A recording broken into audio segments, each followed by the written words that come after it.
மகா பரிசுத்தமும் கிருபை நிறைந்த தேவனே, நாங்கள் ஸ்தோத்திரித்து துதிக்கிறோம் ஆண்டவரே. விசேஷமாக இலங்கை தேசத்தில் இருக்கிறதான உம்முடைய நாமம் தரிக்கப்பட்டு உம்முடைய ஜனங்களுக்கு மத்தியிலே ஸ்தானாதிபதிகளாய் வைத்திருக்கிற ஊழியர்களை நினைவு கூறுகிறோம் ஆண்டவரே. பல ஊழியர்களுடைய வாழ்க்கையிலே நெருக்கங்களும் பாடுகளும் உபத்திரவத்துக்கு மத்தியிலையும் தகப்பனே இன்றைக்கு உம்முடைய பாதங்களை பிடித்து உண்மையே நம்பி காத்திருக்கிறார்கள் ஆண்டவரே. அந்த ஊழியக்காரனுடைய குடும்பம் போஷிக்கப்படவும், அவருடைய தேவைகள் சந்திக்கப்படவும், அவருடைய வாழ்க்கை கட்டப்படவுமாக நீர் அனுக்கிரகம் பண்ணுவீராக.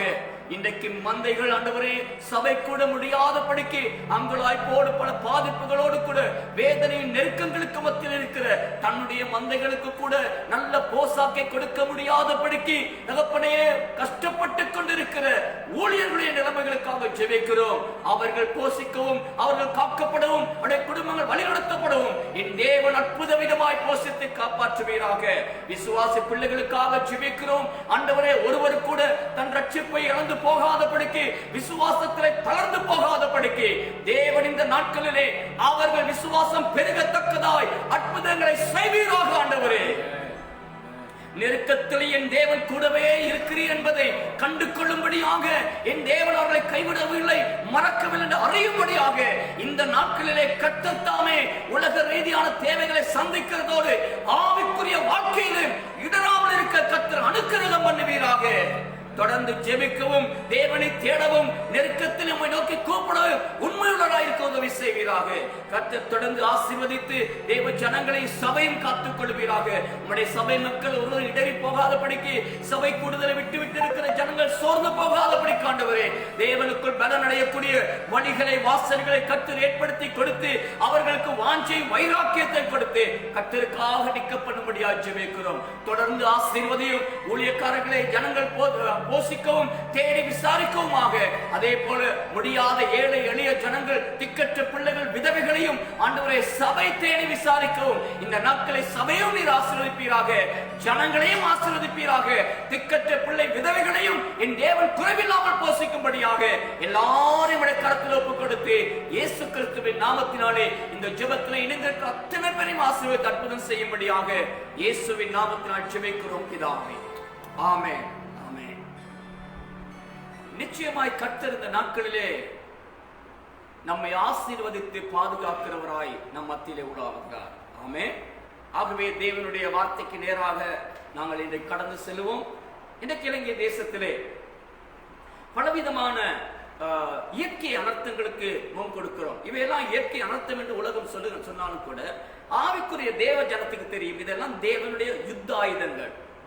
இயற்கை அனர்த்தங்கள், கொள்ளை நோய்கள், பட்டயங்கள் இவையெல்லாம் தேவனுடைய யுத்த ஆயுதங்கள்.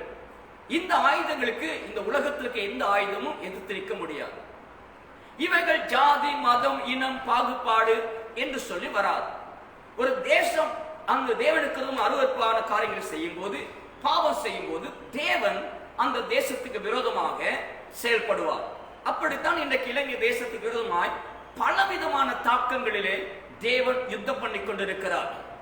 ஆகவே இந்த யுத்த களமானது அநேகருடைய வாழ்க்கையிலே சோர்ந்து போக பண்ணுகிறது, விசுவாசிகளை கூட சோர்ந்து போக பண்ணுகிறது, பலவீனப்படுத்துகிறது.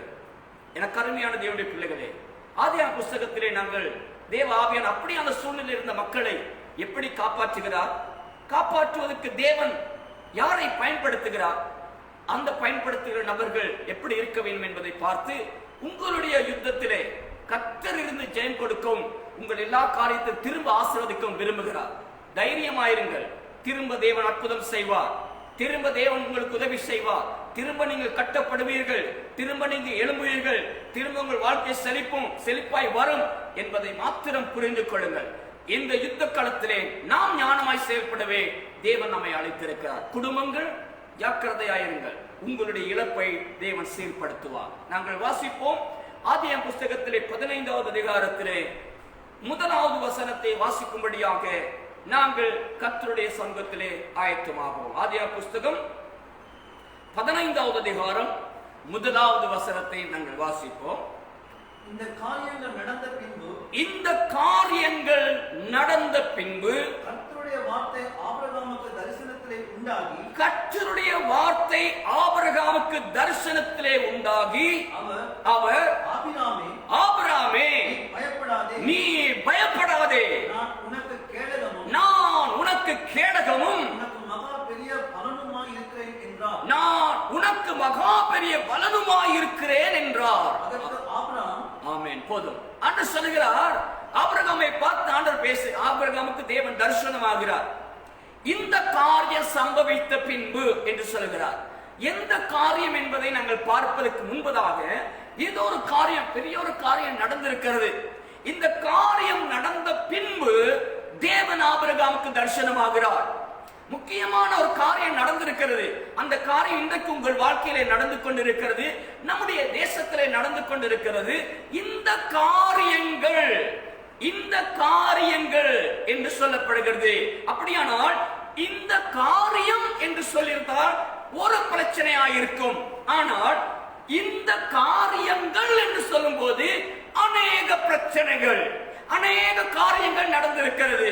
இப்ப இலங்கையிலே நடக்கிறதை போல அநேக காரியங்கள் இன்றைக்கு நடந்து கொண்டிருக்கிறதை போல அன்றைக்கும் ஒரு காரியம் நடந்தது. இன்றைக்கு பாருங்கள், இலங்கை தேசத்தில் இருக்கிற அரசியல்வாதியில இருந்து சாதாரண வீதியில அன்றாட பிச்சை எடுத்து சாப்பிடுகிற வரைக்கும், இன்றைக்கு அன்றாட உழைத்து சாப்பிடுகிற மக்கள் வரைக்கும் எல்லாருக்கும் பிரச்சனை, எல்லாருக்கும் போராட்டம், எல்லாருக்கும் நஷ்டம், எல்லாருக்கும் இழப்பு, எல்லாருக்கும் வியாதி, எல்லாருக்கும் பல தாக்கங்கள் நடந்து கொண்டு தான் இருக்கிறது. இது தேவனுடைய பலவிதமான அங்கே கோபத்தின் அல்லது தாக்கங்கள் என்று சொல்லலாம். இது திருத்துவதற்காகவும் இருக்கிறது என்று சொன்னால், எகிப்தில் இஸ்ரவேல் ஜனங்கள் அடிமையாக இருக்கும் போது பார்வோனுக்கு விரோதமாய் தேவன் யுத்தம் பண்ணினார். அந்த யுத்தங்கள் மோசே தலைமைத்துவத்துக்கு கீழாக நடந்தது. அப்ப மோசேயை வைத்து தேவன் பேசி பல அற்புத அடையாளங்களையும் இயற்கை அனர்த்தங்களையும் தேவன் செயல்படுத்தின போது பார்வோன்களுக்கு, அந்த பார்வோன் ராஜாவுக்கு, எகிப்தின் ஜனங்களுக்கு பாரிய இழப்புகளையும் வேதனைகளையும் போராட்டங்களும் கலக்கமுமாய் இருந்தது என் தேவனுடைய கிரிகை. ஆனால் அதே காரியம் இஸ்ரவேல் ஜனங்களுக்கு பலமாக, அற்புதமாக, ஆசீர்வாதமாக, தைரியமாக தேவன் ஒருவர் இருக்கிறார் என்பதை, தனக்காக வழக்காடுவர் என்பதை அறியத்தக்கதாக, விசுவாசத்தில் பலப்படத்தக்கதாக அந்த ஜனங்களுக்கு மறுபக்கத்திலே ஆவிக்குரிய பலனாய் மாறியது. அதே போல இந்த இயற்கை அனர்த்தங்கள் தேசத்துக்கு பாறை அழிவுகளை கொண்டு வந்தாலும் தேவ ஜனங்களோடும் இதுக்கு மத்தியிலே தேவன் பேசுகிறார் என்பதை நாம் இனம் கண்டு கொண்டு செயல்படுவோமேயானால் நாம் ஒரு பெரிய விடுதலை பயணத்தை நாம் போக முடியும் என்பதை அறிந்து கொள்ள முடியும். ஹல்லேலூயா! நமக்கு ஒரு விடுதலை பயணத்தை தேவன் தரும்படியாக இந்த நாட்களிலே கர்த்தர் தேசத்தோடு பேசிக் கொண்டிருக்கிறார். ஹல்லேலூயா! அதை நாம் நன்றாய் அறிய வேண்டும். நாம் சோர்ந்து போகக்கூடாது, பயப்படக்கூடாது, கலங்கிவிடக் கூடாது, தைரியப்பட்டு விடக்கூடாது.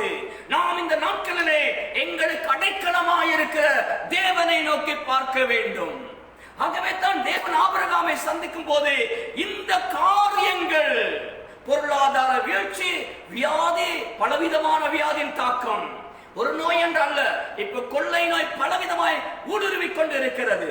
வெள்ள அனர்த்தங்கள், உடைமைகள் சேதம், விவசாய நிலங்கள் சேதம், அன்றாட கூலி தொழில் செய்தவர்கள் வேலை செய்ய முடியவில்லை, கூலி தொழிலுக்கு போக முடியவில்லை, வீட்டிலே அடைக்கப்பட்ட நிலைமை, சிறு சிறு வியாபாரங்கள், வியாபார ஸ்தலங்கள் மூடப்பட்டு விட்டது, நஷ்டமட்டு இருக்கிறார்கள், கூலி கட்ட முடியவில்லை, தங்களுடைய சொந்த வியாபாரங்கள் அடைக்கப்பட்டு விட்டது.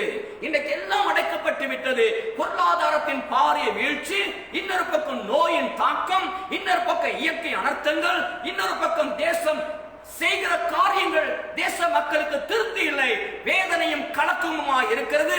தேசத்தின் தலைவர்களை ஜனங்கள் இருதயத்தில் வெறுக்கிறார்கள், சபிக்கிறார்கள், குறை சொல்லுகிறார்கள். இன்றைக்கு ஜனங்கள் இருதயத்தில் இருந்து தேச தலைவர்கள் மீது சந்தோஷமாய் வருகிறது இல்லை, வேதனை உருவாக்குறது. இது எல்லாம் நல்லதல்ல.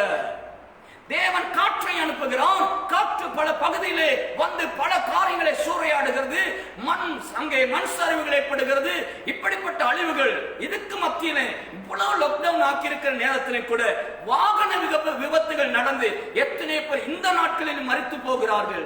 இது பயங்கரமான ஒரு காரியம். என் அன்பு தேவனுடைய பிள்ளைகளே, இது நல்ல காரியம். இத்தனை காரியங்கள் நடந்து கொண்டு இருக்கிறது. ஆகவே ஆபிரகாமுடைய காலத்திலே இப்படியான காரியங்கள் நடந்திருக்கிறது. அதை நாங்கள் பார்ப்பதற்கு முன்பதாக இந்த வசனத்திலே ஆபிரகாமுக்கு அதைத்தான் ஞாபகப்படுத்துகிறார். இந்த காரியங்கள் நடந்த பின்பு, அப்படியான இந்த வார்த்தையை தேவன் பேசுகிறார். பல காரியங்கள் நடந்ததுக்கு பின்பதாக பேசுகிறார். ஆபிரகாமை நோக்கி கூப்பிட்டு என்ன சொல்கிறார் தெரியுமா? எனக்கு அருமையான தேவனுடைய பிள்ளையே, இந்த வார்த்தை உனக்கு தீர்க்க தரிசனமான வார்த்தை. இந்த காரியங்கள் நடந்த பின்பு, இன்னைக்கு இருக்கிற இந்த சூழ்நிலை நடந்த பின்பு, கர்த்தருடைய வார்த்தை ஆபிரகாமுக்கு தரிசனத்திலே உண்டாகி, ஆண்டவருடைய வார்த்தை இன்றைக்கு உனக்கு உண்டாகி, அவர் ஆபிரகாமே நீ பயப்படாதே. முதலாவது காரியம் சொல்லுகிறார், நீ எந்த காரியத்தை குறித்து பயப்படாத. இதெல்லாம் நடந்து கொண்டிருக்கும் போது பயப்படாத. இதுக்கு பின்பதாக கர்த்தர் உன்னை வைத்து செய்யும் காரியம் பயங்கரமாய் இருக்கும், அற்புதமாய் இருக்கும், அதிசயமாய் இருக்கும், மகத்துவமாய் இருக்கும், வல்லமையாய் இருக்கும். உன் சந்ததிகள் அதன் பின்பதாக பெரிய காரியங்களை செய்யும்படியாக தேவன் உருவாக்க போகிறார். ஆகவே நீ சூழ்நிலை கண்டு பயப்படாதே, எதை குறித்து கவலைப்படாதே. கர்த்தர் ஆபிரகாமுக்கு சொன்ன முதல் காரியம், நீ பயப்படாதே. பல இழப்புகள் நிமித்தம் பயந்து போயிருக்கிறீர்களா? கணவன் மனைவிக்கு மத்தியிலே தொடர்பற்ற நிலைமையில பயந்து போயிருக்கிறீர்களா? ஒரு சகோதரி பேசும்போது சொன்னார், நான் வெளிநாட்டிலே வேலை செய்கிறேன், பல வருஷம் இங்க வந்துவிட்டு ஒரு வருஷத்துக்கு மேல 1.5 வருஷம் கிட்ட 2 வருஷம் கிட்ட ஆகிறது. ஆனால் என்னுடைய கணவன் 2 பிள்ளைகள் இலங்கையில் இருந்தார்கள்.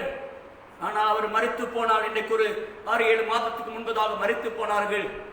அவருடைய மரணத்துக்கு கூட எனக்கு போக முடியவில்லை. வேதனையான நிலைமை. இந்த தொற்று நிமித்தம் ஆண்டு போய்விட்டார்கள். இன்றைக்கு அந்த சகோதரி வெளிநாட்டிலே பிள்ளைகள் 2 பேர் தனியே இருக்கிறார்கள். இக்கட்டான சூழ்நிலையிலே வாழ்கிறார்கள். வேதனையா இருக்கிறது. பாருங்கள், எவ்வளவு பயங்கரமான சூழ்நிலை. கடவுளை அறிந்த ஒரு சகோதரி. எனக்கு அருமையான, அதை கேட்ட போது வேதனையாக இருந்தது. நாங்கள் அவர்களுக்காக ஜெபிக்கிறோம். ஆண்டவர் சகோதரருடைய பிள்ளைகளை பாதுகாத்து அந்த விதவை தாய் ஆசீர்வதிப்பாராக. என் அன்பு தேவனுடைய பிள்ளையே, உன்னுடைய மனைவி வெளிநாட்டிலிருந்து உன்னோட தொடர்பு இல்லாமல் இருக்கிறாரா? தேவன் அற்புதம் செய்வார். இந்த நாட்களுக்கு பின் தேவன் ஒரு மாற்றத்தை கொண்டு வர போகிறார். நீ பயப்படாத, விசுவாசத்திலே உறுதியாய் நில். தேவனால் எதையும் செய்ய முடியும். குடும்பம் பிரிந்த நிலைமையில் இருக்கிறீர்களா? பொருளாதாரத்திலும் மனக்கசப்போடு இருக்கிறீர்களா? பயப்படாதிருங்கள். மனக்கசப்பு மனஸ்தாபங்களை மாற்றி தேவன் ஒரு முடிவுக்கு கொண்டு வருவார். இந்த நாட்களில் சத்தியத்தை கேட்கிற தேவ பிள்ளைகள் மனம் திரும்பி ஒருவரோடு ஒரு ஒப்புரவாகி ஐக்கியப்பட்டு தவறுகளை விட்டு பாவங்களை விட்டு மனம் திரும்பி தேவ அன்புக்குள் திரும்ப வேண்டிய நாட்கள் வந்து விட்டது. இனியும் காலத்தை தாமதித்துக் கொண்டிருக்காதிருங்கள். ஹல்லேலூயா. ஆண்டவர் ஆபிரகாமை பார்த்து சொல்கிறார், நீ பயப்படாதே. எந்த காரியத்தை குறித்து பயப்படாதீங்க.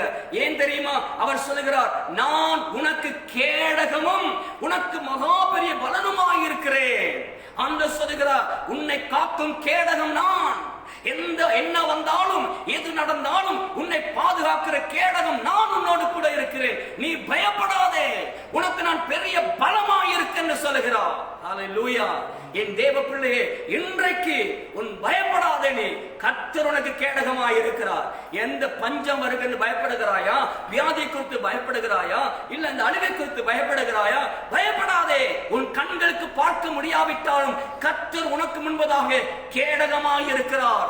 அவரை மீறி எந்த வியாதியோ எந்த அழிவோ எந்த மரணமோ உன்னை சூழாதபடிக்கு என் தேவனுக்கு தடுத்து நிறுத்த முடியும். அவர் தடுத்து நிறுத்துவார். அவர் உனக்கு கேடகமாயிருக்கிறார். இரண்டாவது சொல்கிறார், நான் உனக்கு பெரிய பலமாயிருக்கிறேன், பலனுமாயிருக்கிறேன். உன் தேவைகள் எல்லாம் சந்திப்பேன், உன் குறைகளை நீக்குவேன், உன் வேண்டுதலை கேட்டு உன் அன்றன்று உள்ள அப்பம் இன்று எனக்கு தாரும் என்று சொன்ன வாக்கின்படி உன்னை போஷித்து காப்பாற்ற நான் பல வழிகளை தேசத்திலே வைத்திருக்கிறேன். ஏற்ற நேரத்திலே உன் குறைவை நிறைவாக்கி உனக்கு அற்புதம் செய்வேன். நீ பலமாய் இருக்கும்படி நான் உனக்கு பலனாயிருப்பேன். கவலைப்படாதிருங்கள், சோர்ந்து போகாதிருங்கள். ஆபிரகாமுக்கு பிரச்சனை இருந்தது. ஆபிரகாமுக்கு ஒரு கவலை என்னன்னா, ஆண்டவர் இப்படி எல்லாம் சொல்றாரே, ஆனால் அடியனுக்கு பிள்ளை இல்லைன்னு சொல்லி அவருக்கு ஒரு பெரிய பிரச்சனை. ஆண்டவரே, எனக்கு ஒரு பிள்ளை இல்லை தானே, இங்க பாருங்க இப்படி எல்லாம் நடக்குது, எல்லாம் இருக்கு, நீங்க சொல்றீங்க இப்படி செய்றீங்கன்னு சொல்றீங்க, ஆனா நான் பிள்ளை இல்லாம இருக்கிறேன்னு சொல்லி.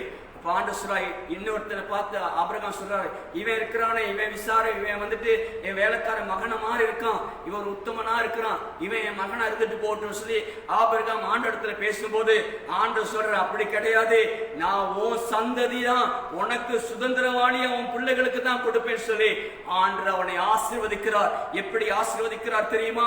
வானத்தின் நட்சத்திரங்களை போல 5வது வசனம் சொல்கிறது, அவர் அவனை வெளியே அழைத்து, நீ வானத்தை அண்ணாந்து பார், நட்சத்திரங்களை என்ன உன்னால் கூடுமானால் அவைகளை எண்ணு என்று சொல்லி, பின்பு அவனை நோக்கி, உன் சந்ததி இவ்வண்ணமாய் இருக்கும் என்றார். ஹல்லேலூயா!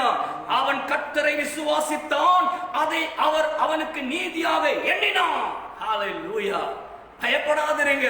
ஒண்ணுமே இல்லாத நேரத்திலையும் கர்த்தர் வெளியே கூப்பிட்டு சொல்றார், வானத்தை அண்ணாந்து பாருடா, அந்த நட்சத்திரங்களை பாரு, எவ்வளவு ஜொலிக்கிறது, உனக்கு என்ன முடியும் நான் எண்ணி பார். நீ பிள்ளை இல்லைன்னு சொல்றதானே, இந்த வானத்தின் நட்சத்திரங்களை போல உன் பிள்ளைகளை நான் பெருக செய்வேன் சொல்றாரு. ஒண்ணுமில்லாத நேரத்திலையும் கர்த்தருக்கு பெருக்கமான அடையாளத்தை காண்பித்து இப்படி உன்னை ஆசீர்வதிப்பேன் சொல்லும் போது உங்களுக்கு நம்ப முடியாவிட்டாலும் ஆபிரகாம் நம்பினான். அது தேவனுடைய சமூகத்தில் நீதியாக எண்ணப்பட்டு இன்றைக்கு வரைக்கும் ஆபிரகாமுடைய சந்ததி ஆசீர்வாதமாக இருக்கிறது. ஆமென். ஒன்றுமில்லாத நாளிலும் ஒன்றுமில்லாத நேரத்திலையும் கர்த்தர் உன்னை ஆசீர்வதித்து பலுகி பெருக பண்ணுவார். பயப்படாதுங்க, தைரியமாயிருங்க. நம்ம கர்த்தர் பெரியவர், நாம் ஆராதிக்கிற தேவன் பராக்கிரமம் உள்ளவர். ஆகவே தேவ திட்டங்களை அறிந்து கொண்டால் நாம் இந்த உலகத்தை ஜெயிக்கக்கூடியவர்களாய் கர்த்தர் எங்களை மாற்றுவார். பிள்ளை இல்லைன்னு கவலைப்படுறீங்களா? எனக்கு தான் சந்ததியே இல்லைன்னு பயப்படாதீங்க. ஆபிரகாமின் தேவனை தானே நீங்க ஆராதனை செய்றீங்க. உங்க கற்பத்தை திறந்து ஆசீர்வதிக்க என் தேவன் இன்றைக்கு உயிருள்ளவராய் இருக்கிறார். அவர் நேற்றும் இன்றும் நாளை என்றென்றும் மாறாத ஆண்டவர். ஆபிரகாமின் தேவனும் ஈசாக்கின் தேவனும் யாக்கோபின் தேவனுமாகிய சேனைகளின் கர்த்தர் நம்முடைய தேவன். ஆகவேதான் பயப்படாதே, கலங்காதே, தைரியமாயிரு. நல்லவர் அவர், அவர் நல்லவர், அவர் நம்மை நடத்துவார், நம்மை கைவிட மாட்டார். அவரை நம்பி அவரை சார்ந்து நாம் வாழும் போது நம்முடைய ஜீவியங்களை தேவன் நம்மை கொண்டு பெரிய காரியங்களை செய்வார். ஹல்லேலூயா! ஆகவே இந்த காலை நேரத்திலும் கூட ஆண்டவர் ஆபிரகாமுக்கு இவ்வளவு பெரிய வாக்குத்தத்தங்களை கொடுத்து அதன் பின்பதாக அவ்வளவு பெரிய ஆசீர்வாதங்கள்லாம் கட்டளையிட்டு இருக்கும் போது நாம் எதை குறித்தும் கவலைப்பட தேவையில்லை. ஹல்லேலூயா! எதை குறித்தும் கலங்க தேவையில்லை. ஆனால் இன்றைக்கு இருக்கிற பிரச்சனைக்கு என்ன முடிவு என்பதை நாம் புரிந்து கொள்ள முடியாமல் இருக்கலாம். ஒன்றை புரிந்து கொள்ளுங்க, என்னோடு சேர்ந்து, இந்த சபையோடு சேர்ந்து, எங்களோடு சேர்ந்து ஜெபித்துக் கொண்டிருக்கிற ஒவ்வொரு பிள்ளைகளுக்காக ஒரு காரியத்தை சொல்லிக்கொள்ள விரும்புகிறேன். அதை நீங்கள் கவனமாய் கேளுங்கள். உங்களையும் இந்த யுத்த களத்தில் தேவன் வைத்திருக்கிறார் என்று சொன்னால் நமக்கு ஒரு ஜெயத்தை கொண்டு வர, நம்மை கொண்டு இந்த யுத்தத்தை இந்த தேசத்திலே வெற்றிகரமாய் செய்து முடிக்க தேவன் நம்மை அழைத்திருக்கிறார் என்பதை மறந்து போகாதிருங்கள்.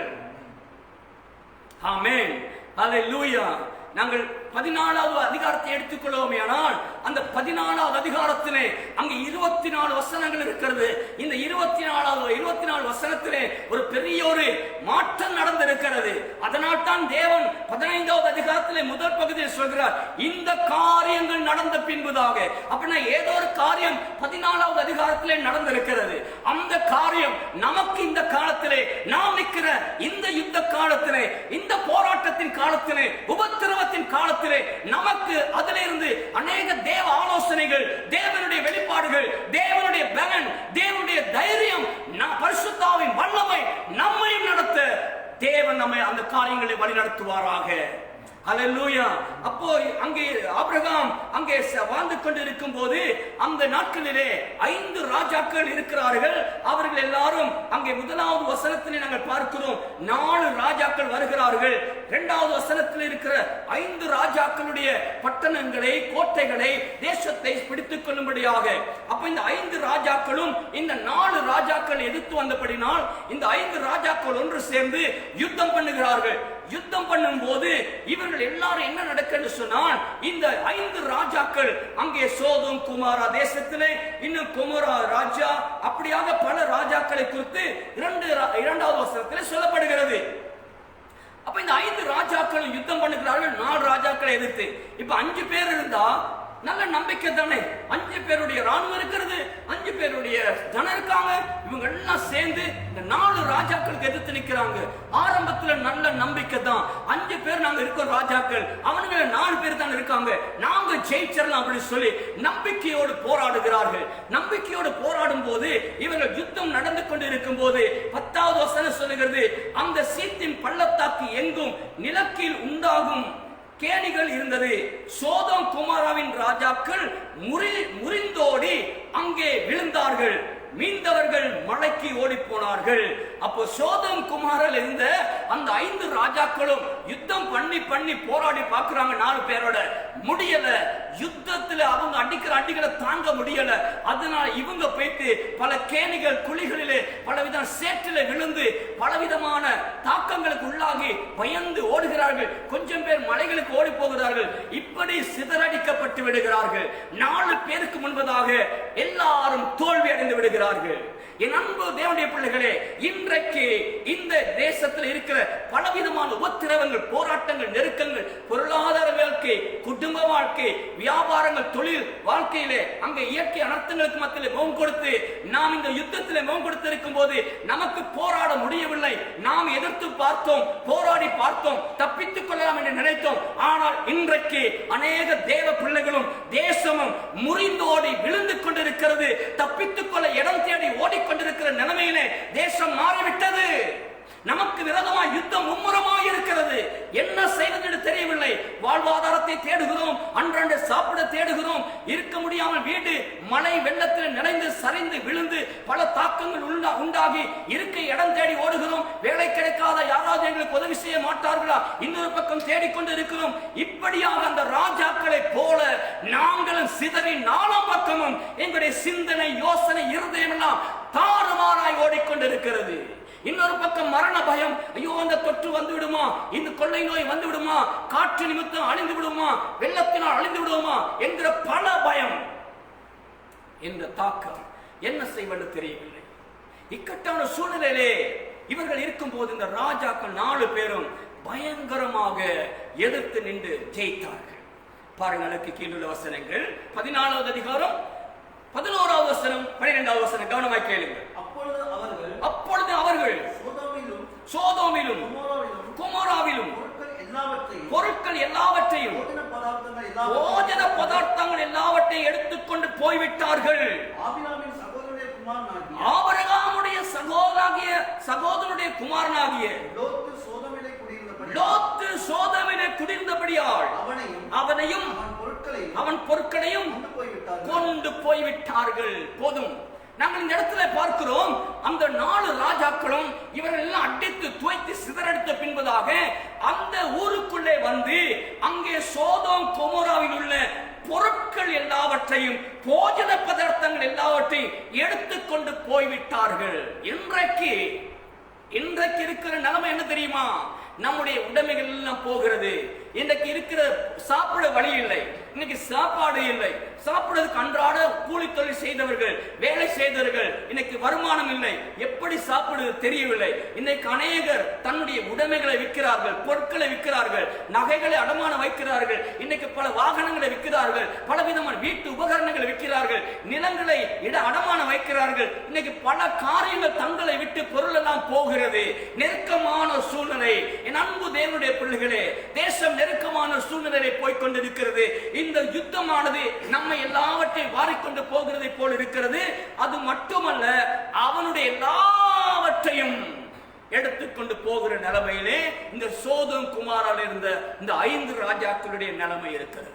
இதுக்கு மத்தியிலே தான் ஆபிரகாமோடு கூட அங்கே ஆபிரகாமோடு வந்ததான ஆபிரகாமுடைய சகோதரனுடைய குமாரனாகிய லோத்துவும் ஆபிரகாமோடு இருக்கும் போது ஆசீர்வதிக்க ஆசீர்வதிக்கப்பட்டிருந்தான். ஆனால் அந்த ஆசீர்வாதத்தை ஒன்றாய் வைத்து அனுபவிக்க முடியாதனாலே பிரிந்து போன லோத்து அந்த சோதோம் குமாரால இருந்தார். இப்ப சோதோம் குமாரன் இருந்த லோத்துவிலே அவனையும் அவன் பொருளையும் கொண்டு போய்விட்டார்கள். அவனையும் என்று சொன்னால் அவனையும் அவன் மனைவியையும் அவனுடைய எல்லா பிள்ளைகளையும் உடைமைகளையும் எல்லா எதிராளிகள் கொண்டு போய்விட்டார்கள். இதை கவனமாய் நீங்கள் கேட்க வேண்டும். அப்படியானால் அழைக்கப்பட்ட மனுஷனோடு இருக்கிறவர்களுடைய குடும்பங்களும் இந்த தாக்கத்துக்கு உள்ளாகிறது. அப்படியானால் சபையில் இருக்கிற மக்களுக்கும் தேவனால் அழைக்கப்பட்டு வழிநடத்தப்பட்டு ஆசீர்வதிக்கப்பட்டு வந்த ஆவிக்குரிய ஜனங்களுக்கும் இந்த யுத்தத்திலே பாதிப்புகள் நடக்கத்தான் செய்யும். அதை தவிர்க்க முடியாது. அவைகளெல்லாம் நடக்கும். அவர்களுக்கும் வரும், விசுவாசிகளுக்கும் பிரச்சனை வரும். ஆவிக்குரிய நல்ல சபையில இருந்தோமே, நல்ல ஆண்டோட வசனத்தை கேட்டோமே, அங்க வச்சுதானே ஆடு மாடெல்லாம் பெருகினுச்சு, இதெல்லாம் ஆண்டு கொடுத்ததானே லோத்து நினைச்சிருக்கணும். நீங்க கொடுத்தது தானே ஆண்டவரை இங்க கொண்டு இருக்கிறேன், இதெல்லாம் உங்க ஆசீர்வாதம் தானே அப்படின்னு சொல்லலாம். ஆனா அதுவும் பிடிபட்டு போகுது.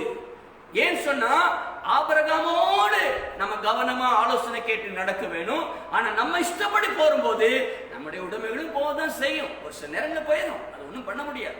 ரைட், இந்த யுத்தங்கள் இப்படி நடந்த எல்லா உடைமைகளும் போய்கொண்டு இருக்கும் போது ஆபிரகாமுக்கு அங்கே சொல்லப்படுகிறது, அந்த 12ஆம் வசனம் சொல்லப்படுகிறது, ஆபிரகாம் அவனுடைய குமாரனாகிய லோத்து, சகோதரனுடைய குமாரனாகிய லோத்தும் சோதோம் குமாரனை குடியிருந்தபடியால் அவனையும் அவன் பொருளையும் கொண்டு போய்விட்டார்கள். எல்லாம் கொண்டு போயிட்டாங்க. இப்ப ஆபிரகாமுக்கு இது ஒருத்தன் தப்பிச்சு அதுல இருந்து ஒருத்தர் தப்பிச்சு ஆபிரகாம் சொல்றான், எல்லாத்தையும் கொண்டு போயிட்டாங்க ஐயா அப்படின்னு சொல்றான். பாருங்க, வாசிங்க 13ஆம் வசனம். தப்பியோடிய ஒருவன் எபிரேயனாகிய ஆபிரகாமிடத்தில் வந்து அதை அறிவித்தான். ஆபிரகாம் தன்னுடனே உடன்படிக்கை செய்திருந்த மனிதராகிய எஸ்ரோலுக்கும்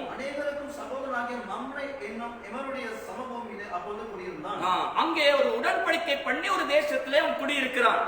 தன் சகோதரன்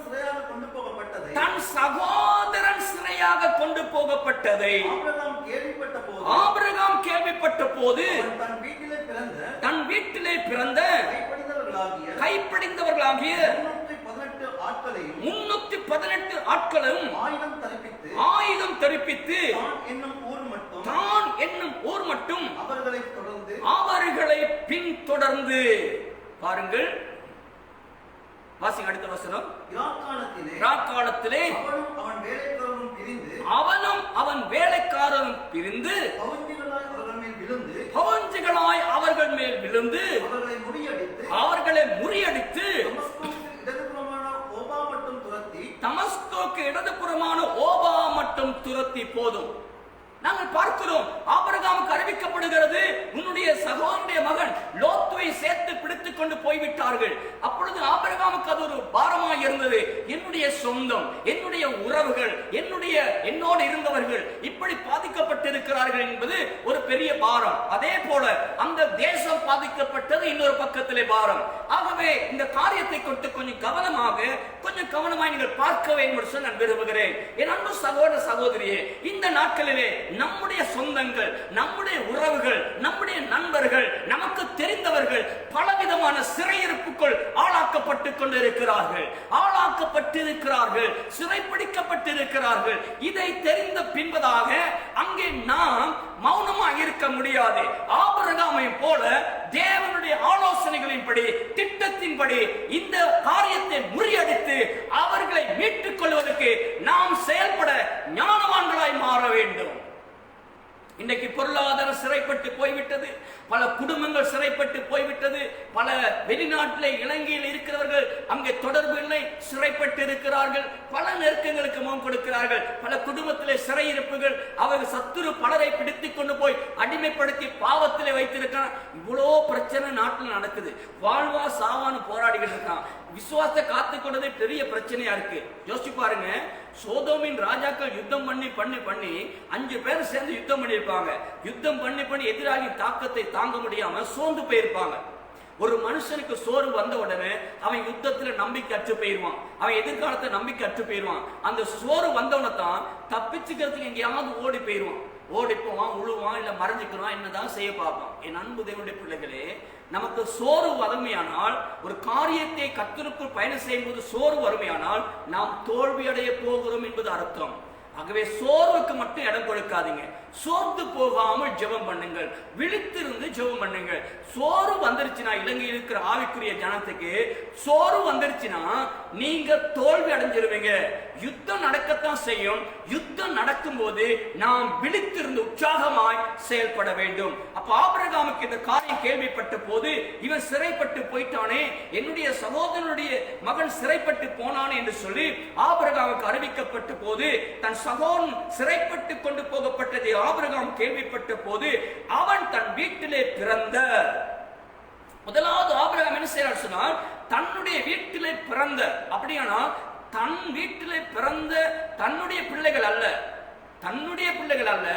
தன்னிடத்திலே வந்து வேலை செய்கிற வேலைக்காரர்கள் பல மக்கள் இருக்கிறார்கள். அவர்கள் தங்களிடத்திலே வந்து அங்கே அவர்கள் வாழும் போது பிறந்த பிள்ளைகள், அல்லது தான் வாழுகிற பிரதேசத்திலே இருக்கிற பிள்ளைகள், பிறந்த நாள் முதல் ஆபிரகாமுக்கு தெரிந்தவர்களை ஆபிரகாம் என்ன செய்தார் சொன்னால், அவர் தன்னிடத்திலே அழைத்து அவர்கள் மீது அன்பு கூர்ந்து அவர்களை நேசித்து அவர்கள் மீது இருக்கிற கட்டுகளை விடுவித்து அவர்களுக்கு புத்தி சொல்லி அவர்களுக்கு கற்றுக் கொடுத்து அவர்களை ஒரு நல்ல யுத்த வீரர்களாக, நல்ல எதிர்காலத்தில் போராடக்கூடிய போராட்டத்தின் வீரர்களாக ஆபிரகாம் உருவாக்கி இருந்தார்.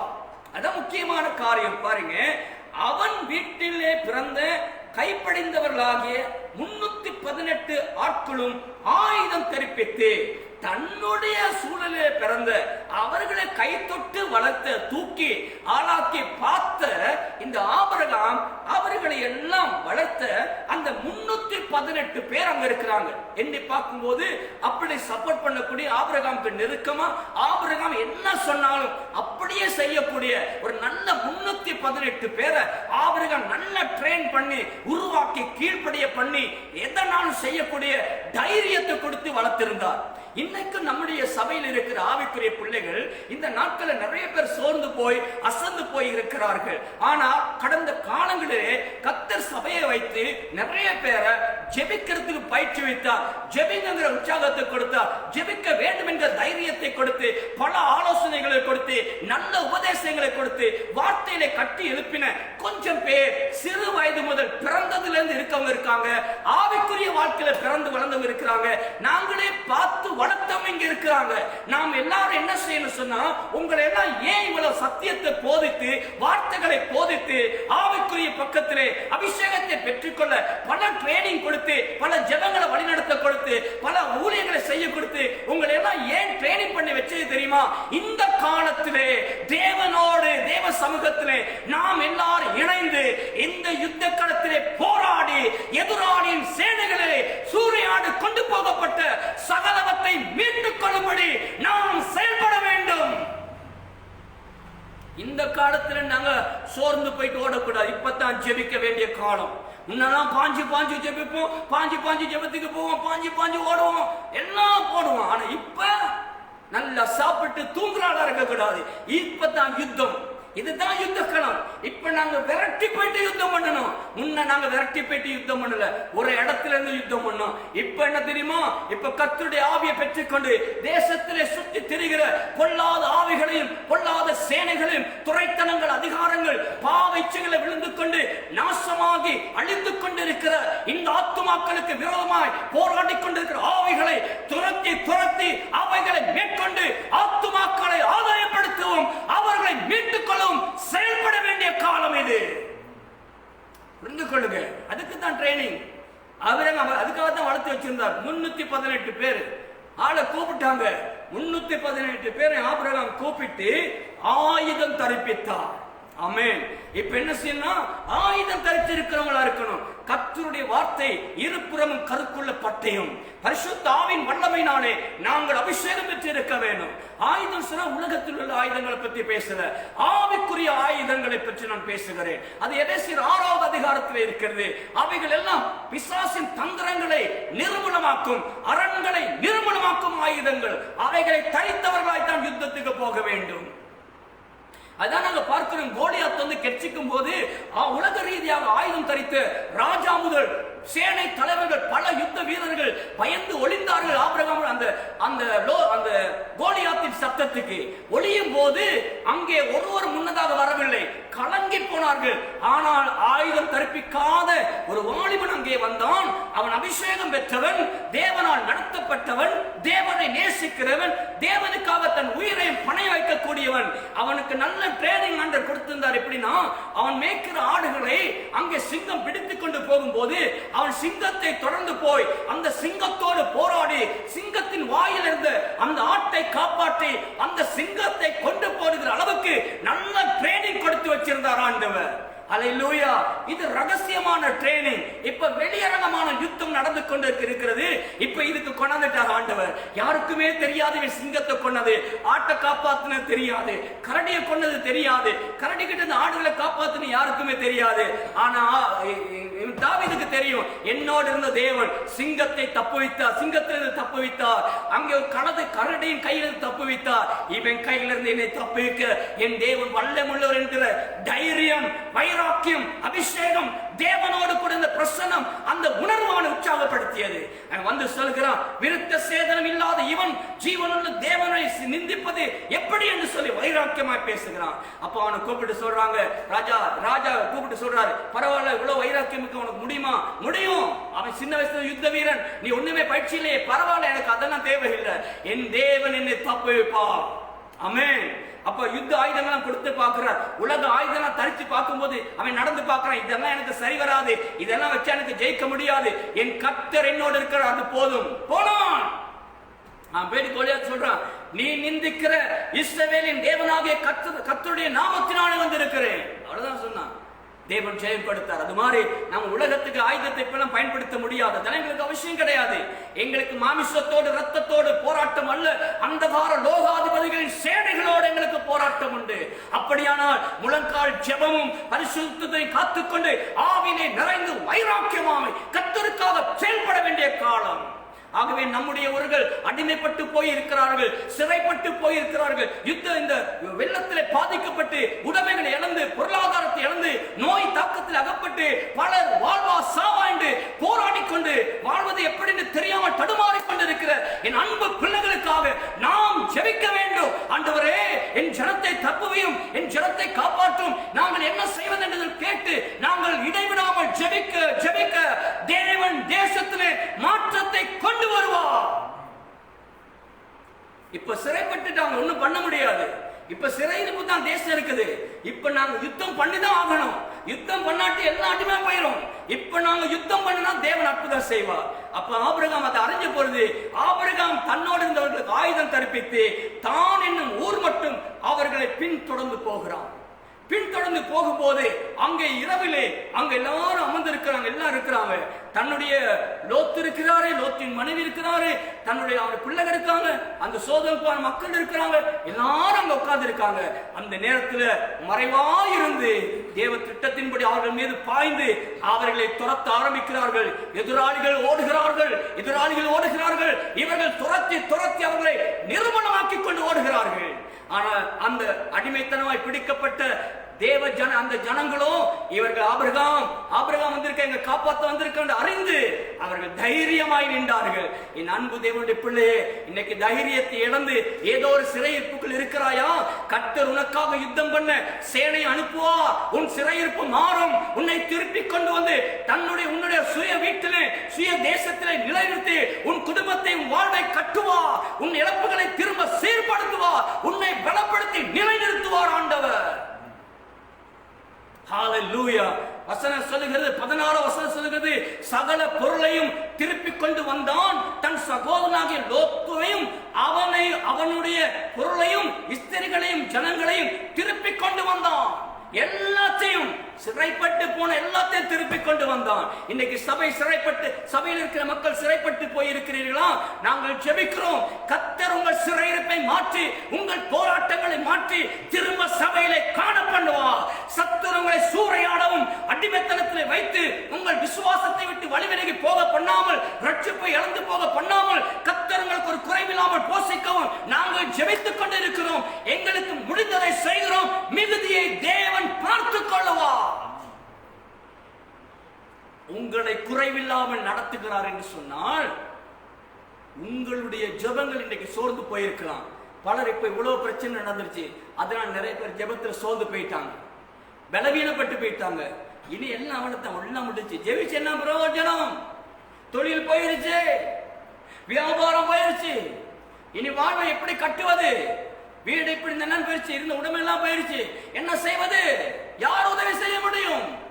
இப்ப எவ்வளவு ஜெபிச்சிட்டோம் நாட்டுக்காக, வருஷக்கணக்காக ஜெபிக்கிறோமே, 2-1.5 வருஷத்துக்கு மேல ஜெபிக்கிறோம். என்ன நடந்துருச்சு? ஒரு மாற்றம் வரல, கூடிக்கிட்டு தானே இருக்கு. ஜெபமும் இப்ப சோர்ந்து போயிருச்சு, ஜெபிச்சு ஜெபிச்சு சோர்ந்து போயிருச்சு. எதை கேட்டாலும் பாஸ்டர் சொல்றார் ஜெபம் பண்ணுங்க, பாஸ்டர் சொல்றார் ஜெபம் பண்ணுங்க, ஜெபம் பண்ணுங்க. ஏன் ஜெபிச்சு ஜெபிச்சு சோர்ந்து போயிட்டோம். அந்த வார்த்தையை கேட்கறனமே கஷ்டமா இருக்குன்னு சொல்றீங்களா? ஜெபம் வேணாம்னு போயிருச்சா? என்னத்துக்கு ஜெபம் அப்படின்னு தோணுதா? இதை விட உலகத்துல உன்னை நல்லா இருக்கான் தானே, மத்த தெய்வங்களை கும்பிட நல்லா தானே இருக்கான், நமக்கு ஏன் இவ்வளவு பிரச்சனை அப்படின்னு நீங்க நினைக்கலாம். பயப்படாதீங்க, கர்த்தர் உங்களுக்கு அற்புதம் செய்வார், உங்களை கைவிட மாட்டார். இயேசு ராஜா உங்களுக்கு அற்புதம் செய்து உங்கள் வாழ்க்கையில் அதிசயங்களை நிச்சயமாய் செய்வார். இன்னைக்கு அநேகருடைய மனங்கள் இப்படியாக சோர்ந்து போய் தள்ளாடி கொண்டிருக்கிறது. ஜெபம் என்னத்துக்கு? விசுவாசத்தை இழந்து போனார்கள், நம்பிக்கை இழந்து போனார்கள், தங்கள் வாழ்க்கை என்ன செய்வது என்று சொல்லி தெரியாதபடிக்கு அநேகர் வேதனையோடு, கஷ்டத்தோடு, பாடுகளோடு, அநேக அவமான நிந்தைகளோடு கூட இன்றைக்கு கஷ்டப்பட்டு கொண்டிருக்கிறார்கள். என் அன்பு தேவனுடைய பிள்ளைகளே, நீங்கள் இன்றைக்கு கஷ்டப்பட்டு கொண்டிருக்கிற சூழ்நிலையில் இருந்து கர்த்தர் உங்களுக்கு இரக்கம் செய்யும்படியாக நிச்சயமாய் தேவன் உங்களுக்கு உதவி செய்வார். ஹல்லேலூயா! தேவன் உங்களுக்கு நிச்சயமாய் உதவி செய்வார். அவர் உங்களுடைய பலவீனத்திலே உங்களை விடுவித்து உங்களை எல்லா தீமைகளுக்கும் விலக்கி காப்பதற்கு என் தேவன் உண்மையுள்ளவராய் இருக்கிறார். ஹல்லேலூயா! பாருங்கள், வேதம் சொல்லுகிறது, அங்கே சங்கீதம் 82வது அதிகாரத்திலே நாங்கள் ஒரு சில வார்த்தைகளை வாசிக்கும் போது நீங்கள் பார்க்க முடியும். கவனமாய் கேளுங்கள், இந்த வார்த்தைகளை கவனமாய் கேளுங்கள். தேவ சபையிலே தேவன் எழுந்தருளி இருக்கிறார். தேவர்களின் நடுவிலே அவர் நியாயம் விசாரிக்கிறார். எதுவரைக்கும் நீங்கள் அநியாய தீர்ப்பு செய்து துன்மார்க்கருக்கு முகத்தாட்சியம் பண்ணுவீர்கள்? ஏழைக்கும் திக்கற்ற பிள்ளைகளுக்கும் நியாயம் செய்து சிறுமைப்பட்டவனுக்கும் திக்கற்ற பிள்ளைக்கும் நீதி செய்யுங்கள். அநியாயம் செய்யாதீங்க, அநியாயம் செய்யாதீங்க. தேவ சபையிலே கர்த்தர் எழும்பி அநேக தேவர் என்று சொல்லுகிற இந்த உலகத்தில் இருக்கிற அநேக தெய்வங்களுக்கும் தேவர்கள் என்று சொல்ல பின்பற்றுகிறவர்களுக்கும் தேவாதி தேவன் எழும்பி நியாயம் செய்கிறாராம், விசாரிக்கிறாராம். ஏது வரைக்கும் இந்த ஜனங்களுக்கு நீங்க வேதனைப்படுத்துவீங்க, என் ஜனத்தை சிறுமைப்படுத்துவ, இந்த ஜனமுடைய கண்களை குருடாக்கி அந்தகார ஆவிகள் இப்படிப்பட்ட தீமைகளை தேசத்திலே செய்து அழிவுக்கு காரணமாக இருக்கிற ஆவிகளை தேவன் விசாரிச்சுட்டு சொல்றார், அவர் ஏழைக்கும் திக்கற்ற பிள்ளைகளுக்கும் நியாயம் செய்து சிறுமைப்பட்டவனுக்கும் திக்கற்றவனுக்கும் நீதி செய்யுங்கள். என் தேசத்தின் ஜனங்களுக்கு நீதி செய்யுங்கள். பலவீனமானவனையும் எளிமையானவனையும் விடுவித்து துன்மார்க்கரின் கைக்கு அவர்களை தப்புவீங்கள். இதுதான் காலம். நாம் ஜெபித்து தேவனுடைய மன விருப்பத்தை அறிந்து நாம் யுத்தம் பண்ணி ஜெயிக்க வேண்டும், ஜனங்களை காப்பாற்றும்படி. அப்ப அவர் போயிட்டு ஆண்டோடைய திட்டப்படி, ஏன்னா ஆபிரகாம் அழைக்கப்பட்ட மனுஷன், யாரெல்லாம் அழைக்கப்பட்ட மனுஷனோடு நின்று இந்த யுத்த களத்துல ஜெபித்து வைராக்கியமாய் போராடி தேவனுக்காக வைராக்கியம் பாராட்டுகிற மனிதர்களை கொண்டு தன்னுடைய தேசத்திலே, பட்டணத்திலே, கிராமத்திலே, குடும்பத்திலே, உறவுகளுக்கு மத்தியிலே, அவருடைய சபை மக்களுக்கு மத்தியிலே தேவன் நிச்சயமாய் அற்புதம் செய்வார். அல்லேலூயா! அவன் எல்லாத்தையும் பிடிச்சு கொண்டு திருப்பி கொண்டு வரும்போது திரும்ப அந்த ராஜாக்கள் எல்லாம் ஓடி வந்து ஆபிரகாமு அந்த சந்திச்சு ஆபிரகாமுக்கு அங்கே அவர்கள் எல்லாரும் உதவி செய்யறாங்க, ஆபிரகாம் பாராட்டுறாங்க. அது மட்டும் கிடையாது, அங்கே ஒரு ஆசாரியன் வந்து கூட ஆபிரகாமுக்கு அப்பத்தையும் தண்ணீரையும் கொடுக்கிறார். பாருங்க 18வது வசனம், அன்றைய உன்னதமான தேவனுடைய ஆசாரணியா இருந்த சாலேமின் ராஜாவாகிய அபிமெலேக்கு அப்பமும் திராட்சரசமும் கொண்டு வந்து அவனை ஆசீர்வதித்து, வானத்தையும் பூமியை உண்டாக்கின உன்னதமான தேவனுடைய ஆசீர்வாதம் ஆபிரகாமுக்கு உண்டாவதாக. ஹல்லேலூயா.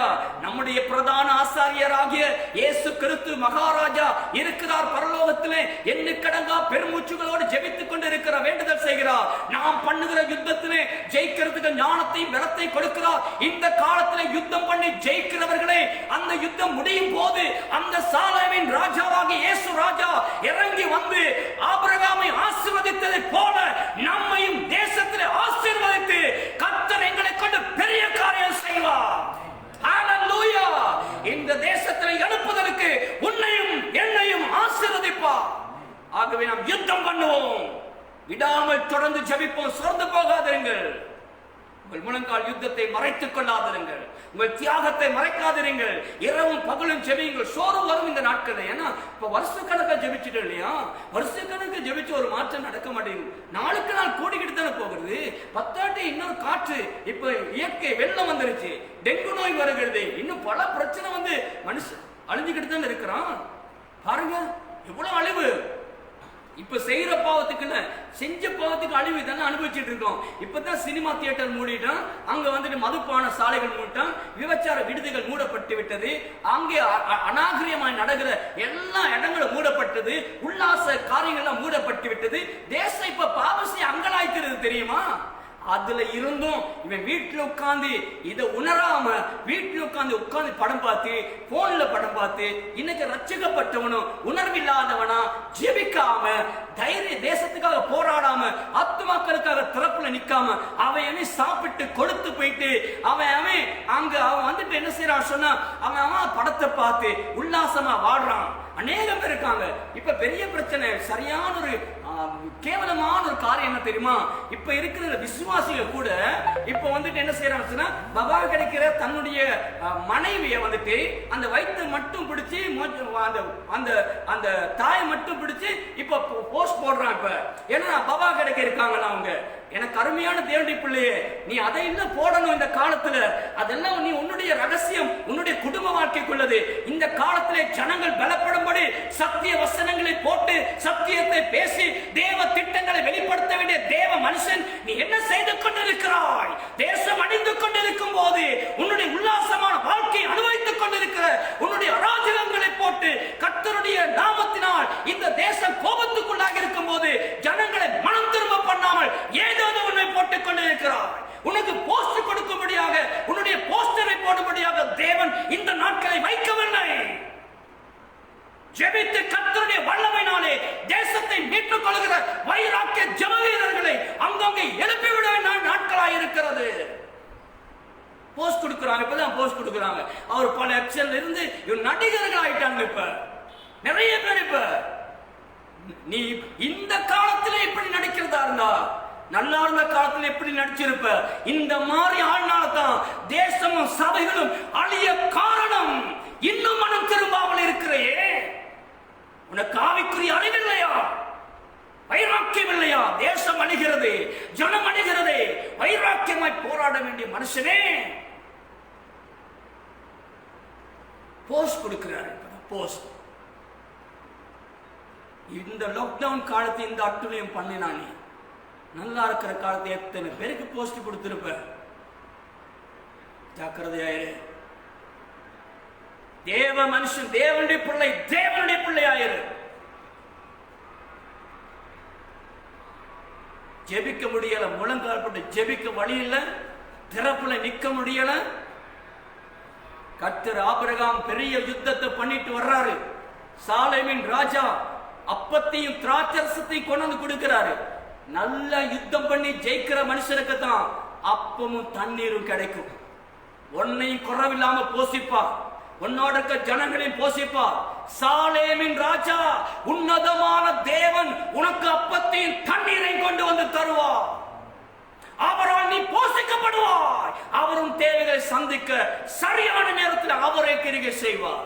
எவிச்சுப்பா, யுத்தம் பண்ணிப்பார். உன் வீட்டில் ஒரு நன்மை குறைவுபடாது, ஒரு நன்மை குறைவுபடாது. கர்த்தர் ஆசீர்வதிப்பார், ஆசீர்வதிக்கிறார். கொடுத்த அப்பத்தையும் தண்ணீரையும் கொடுத்தது மட்டும் கிடையாது, ஆசீர்வதிக்கிறார். அவனை ஆசீர்வதித்து வானத்தையும் பூமியும் உண்டாக்கினவராகிய உன்னதமான தேவனுடைய ஆசீர்வாதம் ஆபிரகாமுக்கு உண்டாவதாக சொல்றார். ஆமென். அதான் வேணும். நம்ம யாரும் கையை எதிர்பார்த்திருக்கூடாது. உன்னதமான தேவன் என்னை ஆசீர்வதிப்பார் நம்பிக்கை இருக்கணும். அதனால இன்னைக்கு வரைக்கும் கர்த்தர் யார் யாரோ வச்சிருக்கிறாரு எங்களை போஷிக்கிறது. ஊழியக்காரனை போஷிக்க நிறைய பேர் வச்சிருக்கிறார், தெரியல. ஆனா யார் யாரோ ஏழைகள், நாங்க நினைக்காத ஏழைகள் கூட ஊழியக்காரனை நினைச்சு அநேக காரியங்கள் செய்யறாங்க, அநேக தசோபாங்களை கொடுக்கிறாங்க. நாங்க அவைகளை வைத்து கூட அநேக ஏழைகளுக்கு கொடுப்பதற்கு நாங்கள் வாஞ்சித்தாய்களை கொடுக்கிறோம், பிரித்து கொடுக்க. இந்த காலத்துல விதைக்கணும். பஞ்ச காலத்துல நீ விதைச்சீனா கர்த்தர் 100 மடங்கு அறுவடை தருவார். அதுதான் ஈசாக்கின் விசுவாசம். நாங்க நல்லா இருக்க காலத்துல நல்லா பிரசங்கம் பண்ண நல்லா தானே கேட்போம். நாங்க விதைச்சோம். நாங்க அந்த காலத்துல பஞ்ச காலம், இப்பதான் இதுதான் அந்த காலம். இப்பதான் உனக்கு இல்ல, நீ விதைச்சாலும் வருமா இல்லையான்னு தெரியாது. அதனால விதைச்ச வருமா இல்ல நம்பிக்கை இல்ல. ஆனாலும் இந்த காலத்துல நீ விதைக்கணும். யாரை நம்பி தெரியுமா? கர்த்தரை நம்பி விதைச்சீனா இந்த காலத்துல கர்த்தரை நம்பி கொடு ஜனங்களுக்கு. உனக்கு இருக்கிற கொஞ்சத்திலையும் கொடுத்து பாரு, கர்த்தர் உனக்கு 100 மடங்கு அறுவடை தர்றாரா இல்லையான்னு. கொடுப்பா, நிச்சயம் கொடுப்பா. கொடுக்கிறவனுக்கு கொடுக்கப்படும். கொடுங்கள், அப்பொழுது உங்களுக்கு கொடுக்கப்படும். நீங்க எந்த அளவின்படி அளக்கிறீர்களோ அந்த அளவின்படி உங்களுக்கு அளக்கப்படும். அமுக்கி குலுக்கி சரிந்து விழும்படி உங்கள் மடியிலே போடப்படும். அப்படி தருவார் ஆண்டவர். கொடுத்து பாருங்க, இருக்க கொஞ்சத்தையும் நினைச்சு பாருங்க. நான் ஆசீர்வதிப்பார். இதான் உன்னதமான தேவன் உன்னை ஆசீர்வதிப்பார் என்று சொல்றார். ஆமென். ஹalleluya, ஹalleluya. ஆபிரகாம் இதெல்லாம் செஞ்சுட்டு வரும்போது இந்த தாசன் ஆசீர்வதிச்ச பிறகு, அந்த ஊழியத்தை ஆசீர்வதிச்ச பிறகு, உன் சத்துருக்களை உன் கையில் ஒப்பு கொடுத்து உன்னதமான தேவனுக்கு ஸ்தோத்திரம் உண்டாவதாக என்றார். அவர் சொல்லுகிறார், அந்த சாலமீன் ராஜா சொல்லுகிறார், உன் சத்துருக்களை கர்த்தர் உன் கையில் ஒப்பு கொடுத்து உன்னதமான தேவனுக்கு ஸ்தோத்திரம். ஆண்டவர் எதிராளிகள் ஒப்பு கொடுத்து எல்லா ராஜாக்களையும். ஆபிரகாம் ராஜா கிடையாது. ஆபிரகாம் வந்துட்டு ஒரு பேர் பெற்ற மனுஷன் கிடையாது. ஆனா தேவ அபிஷேகம் பெற்ற மனுஷன். தேவனுக்காக அழைத்த போது எல்லாத்தையும் விட்டுட்டு வந்த மனுஷன். தன்னோடு இருக்கிறவர்கள் நல்ல ஆயுதம் தரிப்பிக்கக்கூடிய நல்ல யுத்த வீரர்களை பழக்கிற மனுஷன். அப்ப நாங்களும் அழைக்கப்பட்டவங்க, நாங்களும் பெரிய யுத்தம் பண்றவங்க, பேர் பெற்றவங்க கிடையாது. ஆனா எங்களோடு இருக்க ஜனங்களும் நல்ல ஜெப வீரர்களா இருக்கிறாங்க, ஜெபிக்கக்கூடியவங்களா இருக்காங்க. அதனால இவ்வளவு நேரம் இணைஞ்சு இருக்கிறீங்க. இல்லாட்டி எல்லாத்துக்கும் இதை செய்ய முடியாது. ஆகவே நம்ம எல்லாரும் இணைந்து ஜெபிக்கிறோம். நாங்களும் பெரிய பெரிய யுத்த வீரர்கள் கிடையாது. எங்க பேர் கூட யாருக்குன்னு தெரியாது, யாருன்னு கூட தெரியாது. அதெல்லாம் பிரச்சனை கிடையாது. ஆபிரகாம் யாருன்னு கூட தெரியாது. ஆனா அந்த துரத்தி போன எத்தனை பேர்னா 4 ராஜாக்கள், 5 ராஜாக்களை தோல்வி அடைத்த 4 ராஜாக்கள். இந்த 5 ராஜாக்களுடைய உடைமைகள் அந்த வீட்டில் உள்ளது, தேசத்தில் உள்ள மக்கள் இருந்து உடைமைகள் பொருள் எல்லாம் கொண்டு போயிட்டான். இந்த 4 ராஜா அவ்வளவு 5 ராஜாக்களை முறியடித்து எல்லாத்தையும் எடுத்துக்கிட்டு போயிட்டு பெரிய ஆரவாரம் பண்ணிக்கிட்டு இருக்காங்க. இவங்க இவ்வளவு பெரிய யுத்தத்தில் ஜெயித்த பிறகு இவன் சாதாரண ஒரு ஆள், 318 பேர். இந்த கொஞ்சம் பேரை வச்சு இவன் ராஜாவே கிடையாது. இவன் ஒரு இன்னொரு நாட்டில் வந்து உடன்படிக்கை பண்ணி தேவனால் வந்து இங்க தங்கி இருக்கிறவன். இவன் வந்து என்ன செய்யறான்? இவன் போறான் யுத்தம் பண்ண. 4 ராஜாக்களை முறியடித்து, அந்த சேனைகளை முறியடித்து, அவர்களை துரத்தி இந்த எல்லா ஜனங்களை மீட்டுக் கொண்டு வருவதற்கு தேவன் அவனோடு கூட இருந்தார். அதுதான் அந்த சாலமீன் ராஜா 20ஆம் வசனம் சொல்றாரு. என்னன்னா, உன் சத்துருக்களை உன் கையில் ஒப்பு கொடுத்த உன்னதமான தேவனுக்கு ஸ்தோத்திரம். அப்போ அவளை பேரையும் தேவன் தான் ஆபிரகாம் கையில் ஒப்பு கொடுத்தார். ஆமென். அப்ப நம்ம யுத்தம் வந்துட்டு நம்மை சார்ந்தது அல்ல, நம்முடைய தேவனை சார்ந்தது. ஹல்லேலூயா. இந்த யுத்தத்திலே ஜெயம் தேவன் நமக்கு கொடுக்கிறார். அதுதான் எங்களுடைய விசுவாசம். அதை வச்சுதான் நாங்க ஜெபிக்கிறோம். ஆண்டவர் மாற்றம் தருவார். இளைஞருக்கு ஒரு மாறுதல் வரும். அன்னைக்கு எழுப்புதலும் வரும். ஒரு எழுப்புதலின் காலம் வரப்போகிறது. அந்த நாளுக்காய் இந்த காலத்திலே ஜெபித்து ஆயத்தமாகுங்கள். ஆபிரகாமுக்கு குறை இருந்துச்சு, இல்லாம இருந்துச்சு, பிரச்சனை இருந்துச்சு, வேதனை இருந்துச்சு, துக்கம் இருந்துச்சு, பெரிய எதிர்பார்ப்பு இருந்துச்சு. தேவன் அழைத்த அழைப்புல. ஆனா அன்னைக்கு வரை நிறைவேறல.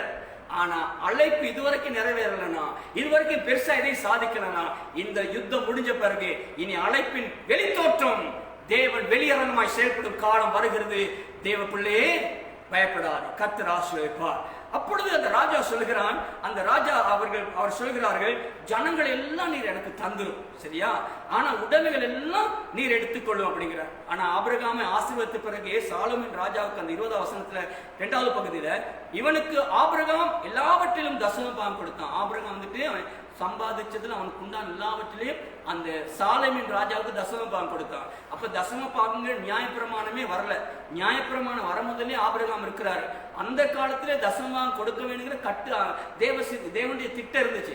அதனால ஆபிரகாம் அந்த சாலேம் என்ற ராஜா யார் ஆசாரியா இருக்கிறார்களோ அந்த ஆசாரியர்களுக்கு தசம பாகம் கொடுக்கணும். அதனால உங்க ஊழியத்திற்கு ஊழியக்காரனுக்கு கட்டாயம் நீங்க வந்துட்டு என்ன செய்யுங்க, தசம பாகங்களை கொடுத்து இந்த காலத்திலே நீங்க அதை தாங்கிக் கொள்ளுங்கள். இந்த யுத்த களத்தில் இருக்கிறவர்களும் யுத்தம் செய்கிறவர்களும் நீங்கள் அதை செய்ய வேண்டும். அதை கட்டாயம் செய்யுங்கள். அது உங்களுக்கு ஆசீர்வாதமாக மாறும். இன்னைக்கு அநேகம் பேர் அதை செய்ய மறந்துறாங்க. வசதி வந்த பிறகு, வாய்ப்பு வந்த பிறகு ஊழியக்காரனை பத்தி நினைக்கிறதே இல்லை. ஆனா ஒரு சில ஏழைகள் வந்துட்டு ஊழியக்காரனை நினைச்சு அவனுக்கு ஆகாரங்களை வாங்கி கொடுத்து அவனை விசாரிச்சு ஏதோ அவங்களுக்கு முடிஞ்ச ஏதாவது ஒன்று குழந்தை கொடுக்குறாங்க. கர்த்தர் உங்களை நிறைவாய் ஆசீர்வதிப்பார், உங்கள் குறைவெல்லாம் நிறைவாக்குவார். ஆமென். அப்ப ஆபிரகாமுக்கு அந்த ராஜா சொல்றார், உடைமைகள் எல்லாம் நீர் எடுத்துக்கொள்ளும், ஜனத்தை மட்டும் எனக்கு தாரும் அப்படி சொல்லி அந்த ராஜா சொல்லும் போது ஆபிரகாம் அங்க 22 வசனம் சொல்றார், அதற்கு ஆபிரகாம் சோதோமின் ராஜாவை பார்த்து, ஆபிரகாமை ஐஸ்வர்யவானாக்கினேன் என்று நீர் சொல்லாதபடிக்கு நான் ஒரு சரட்டையாகிலும் பாதரட்சின் வாரையாகிலும் உம்முக்கு உண்டானவைகளில் யாதொன்றையும் எடுத்துக்கொள்ளேன். பாருங்க, எந்த உலகத்துல கடவுள் எனக்கு நியமிச்சதை தவிர உம்முடையதுல ஒரு சிரட்ட துண்டு கூட எனக்கு வேணாம், ஒரு பாதரட்சின் வார் கூட உமக்குள்ளது வேணாம். கர்த்தருடையது எனக்குன்னு நியமிச்சு வச்சிருக்காரு தானே, அது மட்டும் எனக்கு போதும். ஆமென். அதனால மத்தவனுடைய எந்த காரியத்தை இச்சித்துக்கிட்டு ஊழியம் செய்யற ஆள் கிடையாது. நம்ம அவனுக்கு ஆசீர்வாதம் இருக்கா, நீ ஆசீர்வதிப்பட, எனக்கு பிரச்சனை கிடையாது.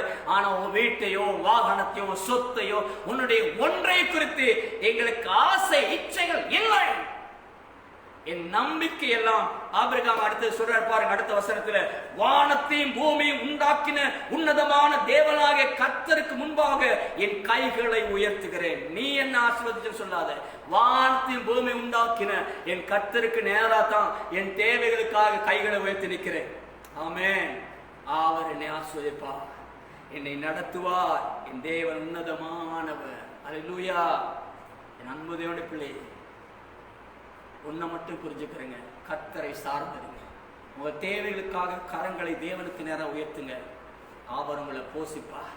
இவ்வளவு பிரச்சனை நடந்த பிறகுதான் 15வது வசனத்துல முதல் வசனத்துல ஆண்டவர் பேசுறார். இந்த காரியங்கள் இவ்வளவு காரியம் நடந்த பின்பு கர்த்தருடைய வார்த்தை ஆபிரகாமுக்கு உண்டாகி, ஆபிரகாமுக்கு தரிசனத்திலே உண்டாகி, அவர் ஆபிரகாமே பயப்படாதே, உனக்கு நான் கேடகமும் உனக்கு மகா பெரிய பலனுமாயிருக்கிறேன்.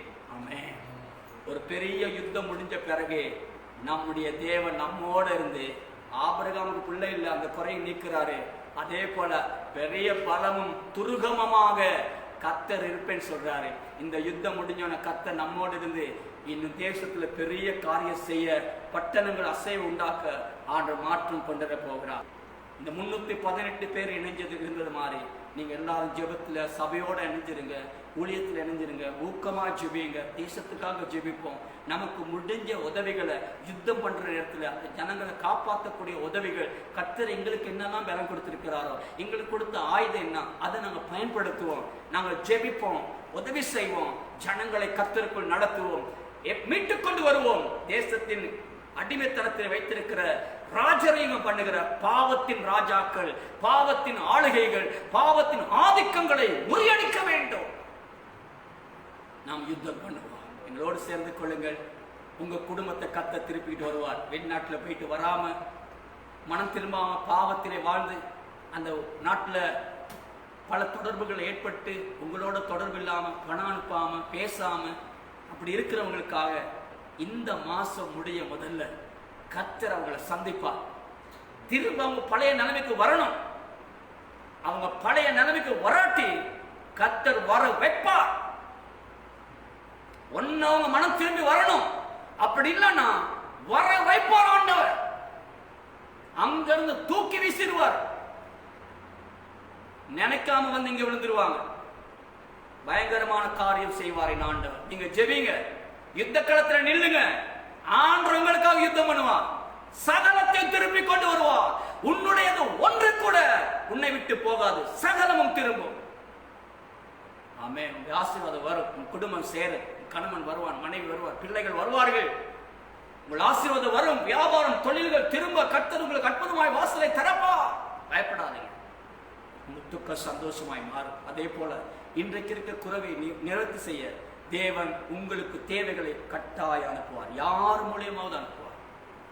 அவர் நியமித்து வைத்திருக்கிறார். உங்களுக்கு போஷிக்க யாரையாவது வைத்திருக்கிறார். அவர் மூலியமா கட்டாயம் கிடைக்கும். பயப்படாது. நாங்கள் ஜெபம் பண்ணுவோமா?